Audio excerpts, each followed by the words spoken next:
ex-presidente dos Estados Unidos, na década de 1860, Abraham Lincoln, dizia que quer conhecer uma pessoa, dê poder a ela. Ele se referia à política. Mas no caso das empresas, você acha que os líderes recém-empossados, que acabam de assumir um cargo de liderança, são pessoas que podem se revelar de uma forma diferente? Eu acredito que sim. Muitas vezes dizem que o poder corrompe. Outros dizem que o poder revela, não corrompe, revela as pessoas corrompidas. Eu, de qualquer jeito, sou partidário. Há um livro que se fala muito da corrupção do caráter. Eu acho que algumas pessoas do poder se transformam muito. E por que isso acontece? São várias causas. Pessoas, por exemplo, eu aprendi com pessoas muito autoritárias, elas são muito submissas a chefias. Mas quando elas passam da equipe para a chefia, tudo que ela sofreu, os subordinados sofrem. É uma espécie de revanche? Um pouco assim, um pouco de revanche. Eu percebo isso muito. Uma coisa que até desvaloriza muito as lideranças, é a liderança tem um comportamento dúbio. Na frente dos diretores ele é bonzinho, educadinho, tranquilo. Na ausência dos diretores são o contrário. São extremamente agressivos, muitas vezes mal educados. Porque os livros de administração não falam dos problemas humanos. Parece que diretor não é neurótico, diretor não é agressivo, tem muitos que são demais. Eu falo que há uma injustiça. As pessoas no poder têm direito a ter emoção ruim. O subordinado não. O diretor pode dar uma bronca, uma esculhambação, uma desqualificação do cara, muitas vezes. Se ele fizer uma vez com o diretor, dá justa causa. O poder pode ter raiva.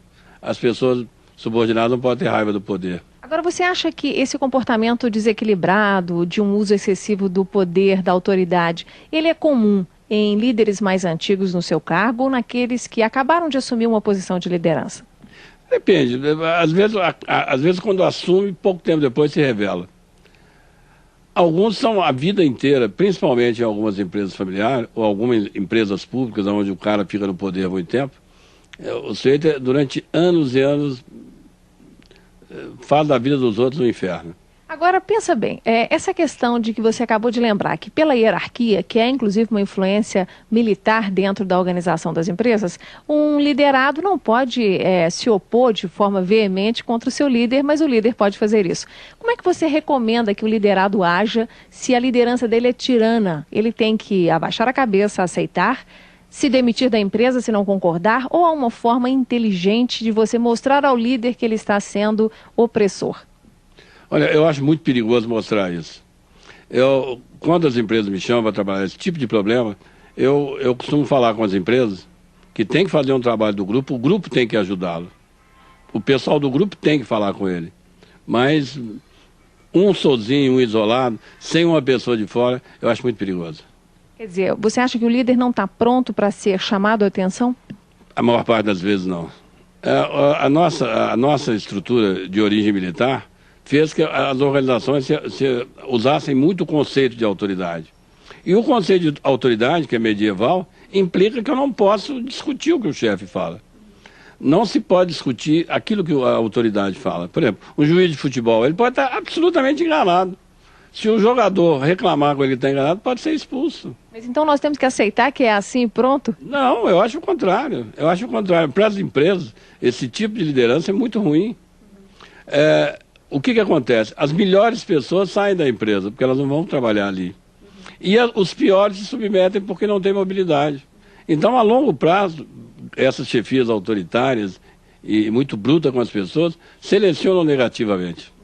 Tem equipes medíocres. Por quê? As pessoas de mobilidade mudam de emprego.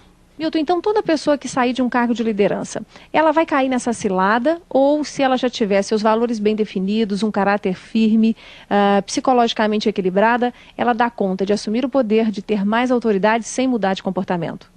Olha, nem todo mundo vai mudar de comportamento. Eu, quando jovem, fui muito marcado por um psicanalista que era um psicólogo social, que é o Adler. O Adler dizia, de uma maneira muito clara, que pessoas complexadas, pessoas com dificuldade de afirmação, normalmente são péssimos para exercer o poder. É uma questão de baixa autoestima? De baixa autoestima, de sentimento de rejeição. Então, eles têm uma necessidade de mandar E eu acho que a necessidade é com ele mesmo, para mostrar que ele não é inferior a ninguém, e aí muitas vezes são exorbitantes. Eu associo boa parte de distúrbio de comportamento de poder a problemas de personalidade.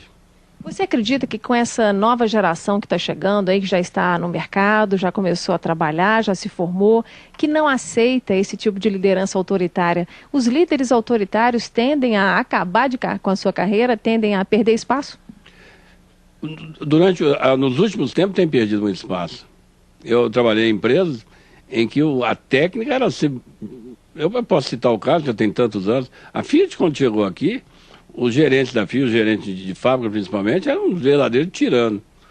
Se eu olhar o pessoal da Fiat hoje, é um pessoal completamente diferente. A gerência da Fiat hoje se esmera por ser fina, por dialogar, por conversar com todo mundo. Então, estou dando um exemplo, mas tem muitos. Há uns anos atrás, era muito comum o que a gente chamava de estilo sargentão. O cara era um trator, um sargentão, atropelava todo mundo. Hoje, isso não é tão valorizado. Antigamente era valorizado, principalmente na construção civil. Mas então, voltando a um ponto para nós encerrarmos, o liderado que estiver sob o comando e a chefia de um líder tirano, ele não deve dizer a esse líder que ele está sendo excessivo. É perigoso. A não ser que, eu repito o que eu falei agora há pouco, a não ser que ele fale do sentimento dele. Olha, toda vez que você me trata assim, você não sabe como me faz mal, eu vou para casa chateado, eu fico meio deprimido, me irrita muito. Em vez de falar, você está errado, fala do próprio sentimento. Assim mesmo, se a pessoa não estiver preparada, é perigoso. Então nem tudo está perdido, dá para mudar os líderes tiranos. Quando a direção da empresa faz um trabalho de sensibilização ao comportamento, já trabalhei isso muitas e muitas e muitas vezes, melhora muito o comportamento das pessoas.